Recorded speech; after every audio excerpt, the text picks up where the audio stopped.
Bem, doutor Lúcio, o senhor é natural de onde? Sou natural de Gonçalves, Minas Gerais, mas joseense de coração, e agora o coração está dividido aqui em Minas. Bom, e a infância foi vivida lá em Gonçalves? Foi vivida lá, mas uma infância muito boa, graças a Deus. Como é que foi essa infância? Seus pais faziam o que lá? Meus pais eram lavradores, né? Mas era cultura de subsistência, né? Não tinha nada que tem hoje. Hoje está tudo muito fácil, naquela época não tinha, era muito difícil, eram muitos irmãos e não tinha rendimento nenhum. Quantos Então, irmãos? éramos 14, hoje somos em 12. E era uma situação muito difícil, mas graças a Deus todos foram criados dignamente e todos estão muito bem hoje, graças a Deus. O senhor andou pegando a enxada também? Muito. Enxada, picareta, enxadão, tudo que você imaginar na roça eu fiz, cara. Com burro, com carro de boi, com tudo. E estudou? Rapaz, aí chegou uma hora que dá o estalo, né? Chegou uma hora que eu vi que a roça estava muito difícil, aí vim para Gonçalves, fiz quarta série, depois vim para São José. E aqui eu tinha que arrumar um serviço para mim estudar, então aqui eu trabalhei de servente de pedreiro, carregar bebida nas costas, até conseguir arrumar um emprego e conseguir seguir em frente. Mas lá na infância, ainda na roça, o senhor tinha tempo de pensar num sonho futuro? Pensava, eu acho que todo mundo que almeja alguma coisa na vida e é digno, pensa alguma coisa. E eu sempre sonhei em fazer alguma coisa que fosse relacionada à vida, à saúde, por exemplo, né? Ou veterinário, ou agrônomo, ou médico, ou dentista, mas eu achava que esse sonho era muito longe. E graças a Deus, sabe, vim para cá, não parei de estudar, apesar da dificuldade, porque era muito difícil, porque trabalhar e estudar não é fácil. Naquela época as notas eram 7, entendeu? Você tinha que fazer 49 pontos para passar de ano. E se ficasse por meio ponto, você tinha que repetir todas as matérias no ano seguinte. Então era muito difícil, mas graças a Deus isso nunca aconteceu comigo. Sempre batalhei, lógico, você restringe muita coisa, de festa, de passeio e tudo mais, mas tudo valeu a pena, graças a Deus. Bom, lá na infância, na roça, a adolescência foi assim também? Foi, a adolescência foi muito difícil, porque quando estudava na casinha de tábua lá na roça, que era a minha prima que dava aula lá pra gente, a gente tinha que levantar cedo, fazer as coisas de casa, depois levava leite na casa da minha avó, depois voltava, levava almoço na roça, depois meio-dia vinha pra escola. Aí depois saía da escola e ia ajudar o pai a trabalhar na roça, até enquanto você enxergava o que era mato e o que era lavoura, a gente ficava trabalhando na roça. Depois chegava em casa e ia fazer as tarefas com lamparina de querosene. E a diversão qual que era? Rapaz, diversão naquela época era nadar no rio, era jogar futebol lá, as peladinhas que tinha, não tinha muita diversão assim, era ir numa festa, às vezes longe, quando tinha final de semana, mas era a pé ou a cavalo, porque não tinha meio de transporte, né? O único meio de transporte era esse, era só as pernas ou era o cavalo, né? Em 79 que as coisas começaram a mudar, que aí a gente, vamos jogar bola em tal lugar, não, fulano tem uma picape, vai levar a gente, e aí foi indo. E como é que eram as festinhas naquela época? As festinhas naquela época eram muito diferentes de hoje, entendeu? Naquela época raramente tinha bebidas como tem hoje, drogas não existia, era uma coisa muito rara, por exemplo, o cara beber bebida alcoólica perto dos pais, porque a gente tinha um respeito, e é aquilo que o pai falava, né? Se você começa hoje uma coisa errada, você vai continuar na coisa errada, porque meu pai sempre falava, para te levar para o buraco, você vai encontrar um monte. Para tirar você não vai achar ninguém. Então, antes de você entrar num vício, antes de você fazer alguma coisa, veja o que é que estão te oferecendo, porque coisas boas você tem que correr atrás. Nada vem de graça para você. Então saiba o que você quer, porque o dia que você não tiver dinheiro e estiver no fundo de um poço, esse alguém te estender a mão, esse é seu amigo. Mas hoje o homem vale o dinheiro que ele tem no bolso, então tome cuidado com as suas amizades. Você quer ir embora, você vai, mas tome cuidado com isso. Então, graças a Deus, eu sempre ouvi meu pai e minha mãe, apesar de serem analfabetos, né? Mas graças a Deus a faculdade da vida ensinou muito para eles. Naquela época, trabalhar na roça e tal, mas teve algum emprego fora da roça? O seu primeiro emprego, qual foi? Rapaz, a primeira coisa que eu fiz na vida, que eu ganhei assim um trocadinho, foi uma vez que eu era ainda moleque e fui pra Inhapeira na casa da minha irmã. E meu cunhado, no final da semana, ele chamou nós, ó, vem aqui que eu vou pagar vocês. Aquilo foi a maior felicidade do mundo, sabe? Você poder sair, comprar um sapato, comprar uma camisa com seu dinheiro. Aquilo foi a coisa mais gostosa do mundo, entendeu? E depois fomos trabalhar pro japonês, de plantar batata, arrancar batata, fazer aquelas coisas erradas todas. E aí eu vim embora para São José, aqui até conseguir um emprego. Eu trabalhei com o Armando Veneziani, entregar cerveja, era Skol, que ele era representante na época. Trabalhei na Singer, na Sebastião. Antes disso aí, como é que foi a saída de Gonçalves e a chegada em São José dos Campos? Como é que era São José dos Campos que o senhor encontrou? São José era uma cidade assim, eu estava em São Paulo, aí fui operado lá no Hospital Leão 13 em São Paulo e eu estava vindo embora para ir para a roça. Eu passava aqui em São José, via aquele mar de antenas, principalmente ali na Vila Maria, né? Era aquelas antenas enormes e a cidade era coalhada de antenas de televisão. E lá na roça nem televisão tinha, então eu pensava, vou vir para São José, vou trabalhar, vou comprar uma televisão, levar para meus pais. E foi o que eu fiz. Minha primeira férias, comprei uma televisãozinha ali no restaurante Cerro Azul do rapaz lá. E peguei uma carona no caminhão. E cheguei lá, andei 23 quilômetros com essa televisãozinha nas costas para entregar para meus pais. Mas foi uma felicidade enorme que, olha, não tem comparação. E que ano foi isso? 75. Tá. E São José como é que era naquela época? Ah, era muito diferente. Nossa Senhora, São José era tão gostoso que a gente saía do baile ali, por exemplo, da Ericsson, aqui onde é o Center Valley, a gente ia esperar o negreiro. Então o cara que ia buscar os motoristas de ônibus parava e dava carona pra gente. Que ele sabia que não era assaltante, não era ninguém com bagunça, que fosse destruir alguma coisa, ou assaltar, ou sacanear. Então era uma coisa muito saudável, porque a gente tinha liberdade de ir e vir sem nenhuma preocupação. Você vê, eu trabalhava na Ericsson e eu estreiei o Colégio Estevam Ferri, na época. Então eu saía da Ericsson, pegava a bicicleta, chegava lá no Estevam Ferri, largava a bicicleta lá na beira, lá encostada, lá, a hora que ia embora a bicicleta estava ali. Então não tinha muro aquilo ali, era uma coisa maravilhosa, sabe? Aquela parte da Sebastião Galberto ali era tudo terra. Aqui descida para o Jardim Paulista era 2 mãos, o ônibus descia e subia Pedro Alves Cabral ali, tudo paralelepípedo. Então tinha o Bar Dom Bosco ali, descia lá embaixo, depois subia ou descia. E era muito gostoso, era muito tranquilo a cidade. Essa era São José dos Campos. E como é que foi a chegada do menino Toninho aqui em São José dos Campos? Saindo de uma cidade pequena, da roça, e chegar nessa São José, que naquela época já era grande, né? Foi difícil porque é o seguinte, meu pai não deu dinheiro para mim ir embora. Então eu tinha que me virar. E ele falava, tá tudo bem, você tá com dinheiro? Tô. Aí eu fiz um bico lá e me virei. Mas não foi fácil não. Eu dormia assim em área de alguma casa que tinha esses murinhos baixos, às vezes eu encostava ali e dormia, que fosse alguém meio conhecido, que se abrisse a porta e visse eu lá fora, não ia assustar porque sabia quem estava ali.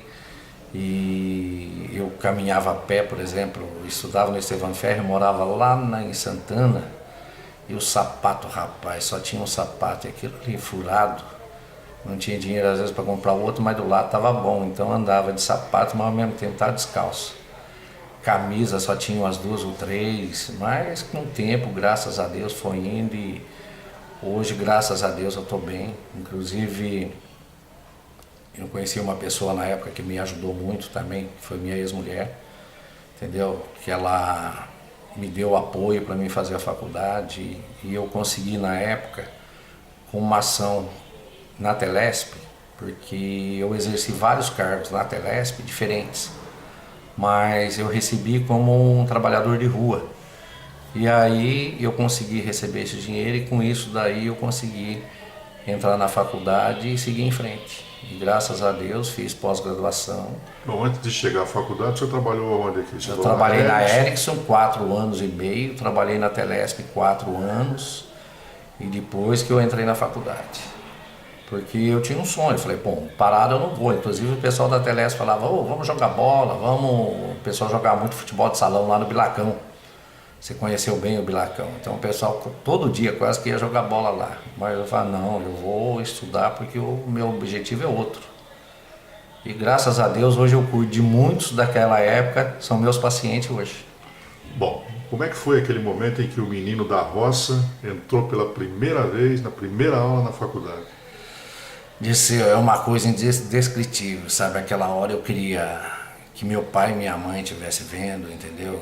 Inclusive, na época, quando eu saí da roça, muita gente achava que o cara que saía da roça e ia para a cidade, ele era vagabundo, porque não gostava de encarar a realidade. Que na época o cara peitudo, como dizia a turma lá, o cara que plantava uma grande roça, que criava bastante gado, e eu larguei tudo aquilo e vim embora.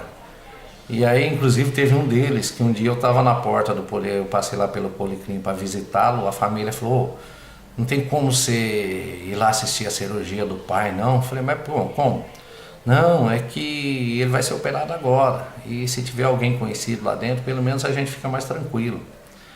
Aí eu falei, mas qual médico que é? Ah, é o doutor Sebastião. Aí cheguei lá, o doutor Sebastião Leite, o doutor João Cerruti, o doutor Ernesto, anestesista. Enfim, eu conhecia toda a equipe que estava fazendo a cirurgia dele. Então, quer dizer, é uma coisa que você nem revolta lá para questionar, mas é uma coisa que você fala, putz, esse cara que me chamou de vagabundo uma vez e hoje eu estou aqui vendo a cirurgia dele. Mas são coisas da vida e a gente tem muito orgulho disso. Nesse período, antes de se formar, o senhor trabalhou, o senhor estudou, quer dizer, não foi fácil não? Não, eu ia em Bragança e voltava todo dia para me estudar. Então a gente tinha um grupinho daqui de São José que a gente ia e voltava. Então a gente saía daqui por volta das 4h30, 5 horas da tarde, 7 horas a gente tinha aula, terminava lá mais ou menos 10h30, 11 horas, meia-noite a gente estava aqui de volta.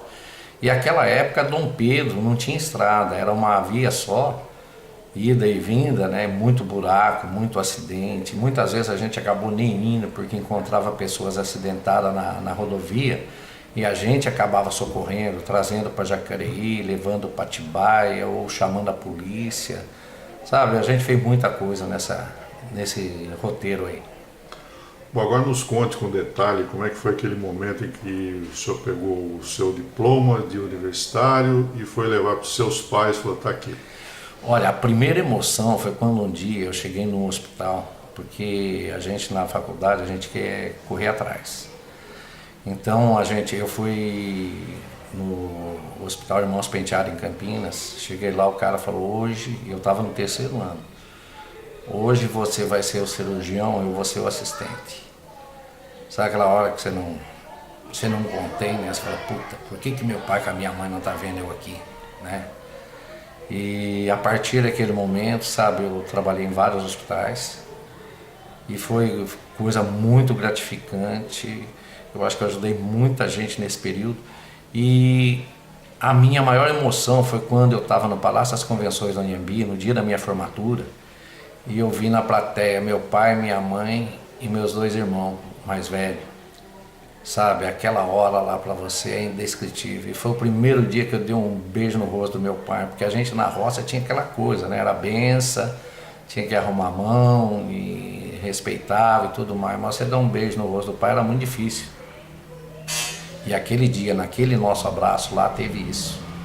Então foi uma coisa gratificante. Meu pai sempre me procurou para ajudar a cuidar de alguém. Às vezes alguém tinha uma fratura de mandíbula, ou tinha um dente doendo, ou tinha uma dificuldade nessa parte aí, ou ele trazia direto aqui para mim, ou me ligava, porque ele sabia e tinha certeza que eu ia resolver esse trabalho que ele passava para mim. Então para mim foi muito gratificante tudo isso e é uma coisa que não tem preço, né? Você ser o orgulho do seu pai e da sua mãe. Bom, o senhor não se acomodou somente com a formatura, como um cirurgião dentista, que hoje é um cirurgião renomado, mas entrou também nas atividades sociais, tentando ajudar as pessoas e entidades da cidade. Como é que foi isso? Isso aí a gente sempre faz, né? Olha, inclusive você faz às vezes até sem mexer com as pessoas. Mas quantas pessoas que passaram por aqui, por exemplo, que necessitavam de um hospital e eu não tinha. Então, através do conhecimento que eu tinha aqui, que eu tenho com o Hospital Municipal, por exemplo, encaminhava o pessoal para lá, ou encaminho ainda até hoje, entendeu? Porque tem coisa que não dá para você resolver, você tem limites. Então, a partir daí, a gente vai encaminhando esse pessoal. E a maioria do pessoal que tem algum problema, que a gente sabe que não tem condição, a gente faz por aqui mesmo.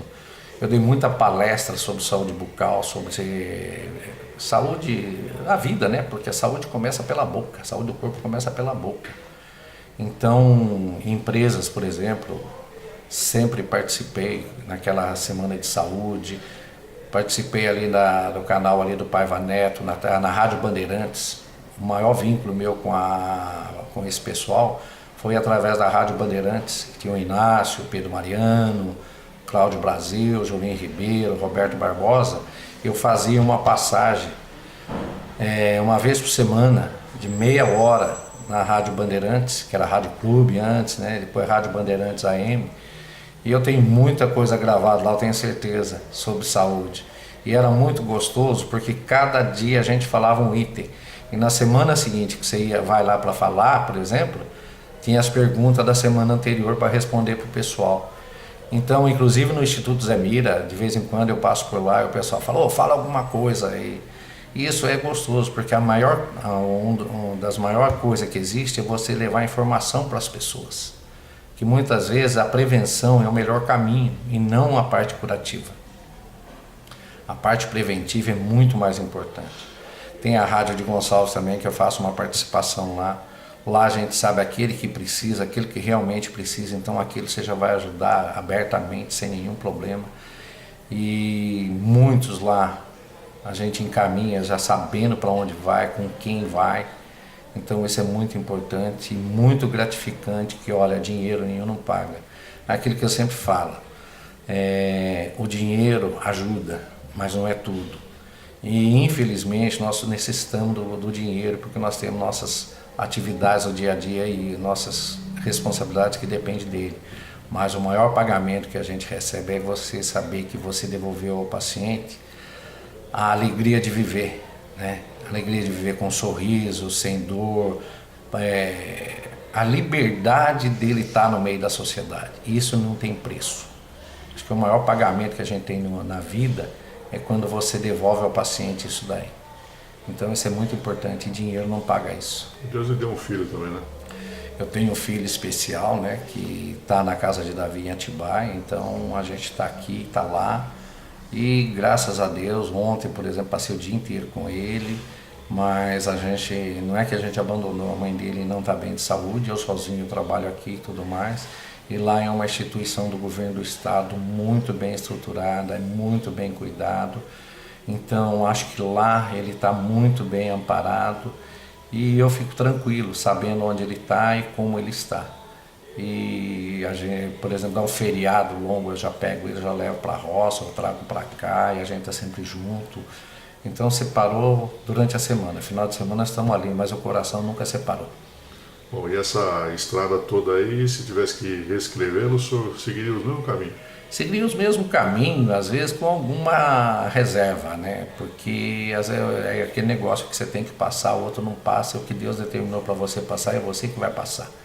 Então eu agradeço a Deus, né, muito, por nunca ter tido um problema de saúde, por exemplo, grave, né? Sempre trabalhei, nunca parei desde que eu me formei e me orgulho muito de ter os pais que eu tive e ter a família que eu tenho, por exemplo, meus irmãos, sobrinhada e tudo mais. E aqui é a equipe de trabalho que eu tenho aqui, graças a Deus, sabe? Porque é um pessoal maravilhoso. Você vê a menina que trabalha comigo, que você a conhece, a Ney, faz 15 anos que a gente trabalha junto. E 90% do pessoal que chega aqui queria a Ney. Então a gente vira uma família. E aqui é uma família, porque eu atendo pessoas de todas as classes, com o mesmo carinho, com a mesma determinação, dando o mesmo tratamento.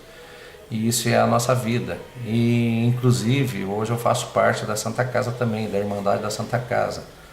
Hoje eu faço parte da mesa provedora lá junto com o Ivan, o Dr. Paulo e mais uma turma ali.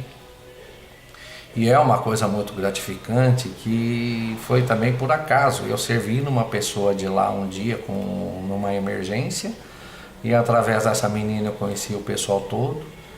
Conheci, inclusive, tive muita amizade com o Dr. Luiz Roberto Porto. E ali na Santa Casa eu conheci muitas outras autoridades da cidade. Então, através dessa parte que a gente vai fazendo, sem buscar dinheiro e exigir pagamento e tudo mais, Deus vai te mandando as recompensas. E essas recompensas a gente tem. Bom, nós sabemos que o senhor foi indicado aí como uma das personalidades importantes da cidade, no seu segmento. O senhor faz parte de um livro, Sou Parte da História de São José dos Campos. Agora eu pergunto, o que São José dos Campos representa na sua vida? Representa tudo, né? Porque aqui eu tive estrutura para trabalhar, para estudar. A primeira vez que eu fui no consultório odontológico, eu falei, puta, mas como é que eu faria para ser um dentista, né? Você vê, hoje eu já operei milhares de pessoas, operei muitas pessoas. Eu tenho certeza que salvei várias pessoas, porque inclusive a parte oncológica, a gente detecta, se você tem uma percepção, você consegue detectar no seu próprio consultório. Em Gonçalves eu tive 2 casos assim confirmados. Aqui eu tenho casos que às vezes outros profissionais ficam naquela expectativa, eu cuido ou não cuido, mas com cautela, com cuidado, a gente vai cuidando. Tem inclusive um amigo meu que acabou de sair daqui, já faz 4 anos que eu estou cuidando dele, e ele está com uma enfermidade grave e graças a Deus está dando tudo certo, não teve nenhuma intercorrência. Lógico, a gente vai fazendo bem devagarinho, conforme vai sendo necessário, mas o importante é que eu estou livrando ele da dor e ele não está tendo nenhum sofrimento. Então isso para mim é uma coisa que só Deus mesmo pode me pagar. Bom, conhecendo um pouquinho mais, doutor Dutra, o senhor é religioso? Olha, eu não sou aquele religioso de frequentar ali assíduo, mas o que eu falo, a gente é cristão, a gente participa, entendeu? Porque às vezes o pessoal fala, não, porque ele é evangélico, é não sei o quê. Nosso Deus é um só. Então nós temos que respeitar todas as religiões. Cada um faz o seu segmento e segue aquilo que é importante. Eu sou católico, mas é aquela coisa, eu respeito cada um e já participei dando palestra e ajudando em outras entidades, outras religiões, né, evangélicas, por exemplo. Já fui dar palestra na igreja do Sétimo Dia, já fui na do Paiva Neto, por exemplo, porque eu acho que é importante a construção do bem. Isso é a coisa melhor do mundo. Qual é o seu time do coração? Meu time do coração? Para dizer a verdade para você, eu não tenho um time do coração. Eu torço por um bom espetáculo. Porque eu acho que o dia que você disser esse é meu, aquele é meu, é muito... Não sei, para mim é diferente. Eu acho que o importante é você, cada dia, você assistir um espetáculo diferente. Porque você vai ver um jogador diferente, um clube diferente, então não tem aquela coisa assim de sofrimento por um time. Você sofre, você quer ver um espetáculo bonito que traga alegria ao povo, que eu acho que é isso que o nosso povo está precisando. Bom, no tratamento bucal o senhor é excelência, agora e na cozinha, como é que é, doutor Dutra? Na cozinha a gente faz alguma coisa também, graças a Deus. Olha, a minha mãe deixava a gente em casa e era aquela coisa, né, porque lá naquela época tinha a Semana Santa. Então pegava-se ali um cavalo, um cargueiro, né, que a gente fala, botava os colchão de palha dentro daqueles jacá lá, umas cobertas e tal, ia para a cidade lá, ficava num paiol, num porão, numa casinha de alguém lá, e ficava a semana toda na cidade. E depois a gente ficava na roça, porque ali tinha que apartar vaca, tinha que tratar de galinha, tratar de capado, tratar de tudo, e aí a gente ficava lá. Então, o que acontecia? A gente ia para a cozinha, ia fuçar aquelas latas de carne, aquela lata com carne, fazer um macarrão, matar um frango, e a gente aprendeu ali sozinho. E aí, com o passar do tempo, morando sozinho, a gente vai criando. E cada dia você vai inventando uma coisa diferente. E graças a Deus, deu tudo certo. E até hoje, olha, o essencial na cozinha para mim eu faço muito bem. E qual é o seu hobby, doutor? Rapaz, meu hobby é meio estranho, mas o que eu adoro é estar lá no meio do mato, mexendo com as vacas, com os bichos, vendo as plantas crescerem. Você planta uma semente, vê ela germinar, vê ela dar fruto. Você curte família, você curte os amigos, isso é muito importante. Você curtir, por exemplo, nós temos um grande amigo aqui que é o Kardec Gonzaga. Quando ele junta essa turma toda e faz uma roda de viola, isso é muito gostoso. Então, essas partes da vida, a alegria da vida é muito bom. Não importa onde você está, com quem você está, o importante é levar alegria e estar com alegria. O senhor é um homem de muitas viagens ou não? Eu viajo bastante, não para longe. Mas, por exemplo, eu vou para Gonçalves toda sexta-feira, eu vou para Atibaia a cada 15 dias e vou para São Paulo às vezes fazer um curso ou fazer outra coisa. Então, estou sempre nessa rotina aí. Tem algum lugar do mundo que o senhor gostaria de conhecer? Eu gostaria de conhecer a Austrália. Ídolos, o senhor tem? Rapaz, ídolos nós temos muitos, mas eu acho que o maior ídolo da gente é nosso pai. Para mim, meu pai foi um ídolo que eu tirei o chapéu para ele, porque apesar de ser analfabeto, ele conhecia São Paulo de ponta a ponta. Ele nunca negou um favor para ninguém. E, inclusive, ele saiu na Globo Rural, ele foi entrevistado pelo Datena. Então, uma personalidade que sai, uma revista Globo Rural, vai lá no meio do mato para fotografar, para fazer uma matéria com ele. Um Datena sai de São Paulo, vai lá no meio do mato para fazer uma matéria com ele. É mais que um ídolo para a gente, pelo que ele fez na vida, pelos outros. Porque ele pegava pessoas doentes lá, ele ia levar para São Paulo para fazer tratamento no HC. Inclusive tinha muitas histórias dele lá que a gente, cada dia, um conta uma história diferente. Esses dias eu estava no sítio de um amigo meu, o cara falou, eu só moro aqui porque seu pai proporcionou isso. Eu falei, mas como? Eu falei, não, essas pedras que tem estourado aí, foi seu pai que estourou para mim fazer a estrada, que senão não teria como eu chegar aqui. Então, cada dia que passa, você vê uma marca diferente que ele deixou em lugar diferente e com pessoas diferentes. Então, isso traz uma emoção muito grande para a gente e que nunca a gente vai esquecer. Bom, e é o que nós devemos fazer, né? Deixar a nossa marca também. Deixando seu pai, pessoas marcantes na sua vida, lógico que ele e quem mais? Ah, teve muitos. Muita gente marcante, né? Porque quando eu cheguei aqui em São José, por exemplo, teve um rapaz chamado Romeu, de Guaratinguetá, que me ajudou muito. Teve o pessoal da Santa Casa, a Neide é uma pessoa marcante na minha vida, minha ex-mulher, a doutora Gleida, me ajudou muito, entendeu? E eu tenho minha irmã mais velha, que para mim é uma pessoa assim, que apesar dos 80 anos até hoje, ela continua ajudando pessoas. E muitos outros, por exemplo, eu tenho o Cláudio Brasil, que para mim era um ídolo, Antônio Leite, você e outros mais, o Luiz Roberto Porto, pelo empenho que ele fez nessa Santa Casa aí, que ele deu uma guinada na cidade.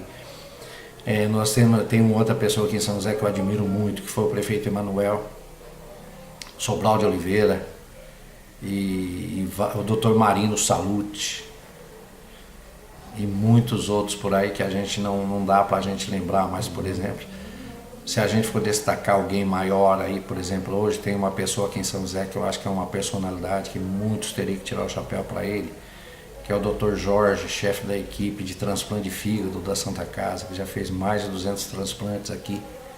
Então tem muita coisa que a gente fala, pô, para esse cara eu tiro o chapéu. Hoje tem o Dr. Ivan, o Dr. Paulo que estão na direção ali, você vê aquela clínica de queimados, aquela coisa de louco que está ali, que é uma coisa que marca a cidade, que há muitos anos atrás tinha, mas não tinha a estrutura que tem hoje. Então eu acho que quando as pessoas trabalham pela vida, tem que ser ídolo da gente. Não importa se ele está na área da saúde, está na área da comunicação, está na área que ele tiver.